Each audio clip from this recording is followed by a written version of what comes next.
यूं तो बिहार की मिट्टी ने बॉलीवुड जगत को एक से बढ़कर एक कलाकार दिए हैं, लेकिन इन दिनों बिहार का एक एक्टर फिल्म में अपने बोल्ड सीन की वजह से सुर्खियों में बना हुआ है। जी हां, कभी टीवी सीरियल रामायण में राम की भूमिका में नजर आने वाले बिहार के भागलपुर जिले के एक्टर गुरमीत चौधरी इन दिनों अपनी आने वाली फिल्म वजह तुम हो में बेहद हॉट किरदार निभा रहे हैं। हालांकि इससे पहले भी गुरमीत फिल्म खामोशियां में अपनी अदाकारी का जौहर दिखा चुके हैं।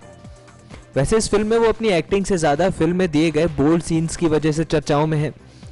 यहाँ आपको ये भी बता दें कि गुरमीत चौधरी की ये फिल्म 16 नवंबर को देश भर में रिलीज होने वाली है।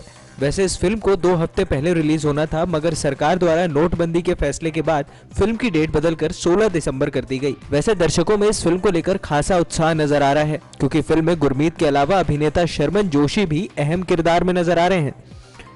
फिल्म के ट्रेलर को भी दर्शकों ने बेहद पसंद किया है और यही वजह है कि यूट्यूब पर इस ट्रेलर को देखने वालों की तादाद दिन पर दिन बढ़ती ही जा रही है। फिलहाल फिल्मों में काम करने से पहले गुरमीत कई टीवी सीरियल्स के साथ साथ डांस रियलिटी शो में भी नजर आ चुके हैं। उनकी पर्सनैलिटी को देखकर तो यही लगता है कि वो बॉलीवुड फिल्मों में काम करने के लिए एकदम फिट हैं। खैर, जल्द ही बॉक्स ऑफिस पर दस्तक देने वाली इस फिल्म को दर्शक कितना पसंद करते हैं, ये देखने वाली बात होगी। नेक्स्ट 9 न्यूज रूम की ओर से अभिलाष की रिपोर्ट।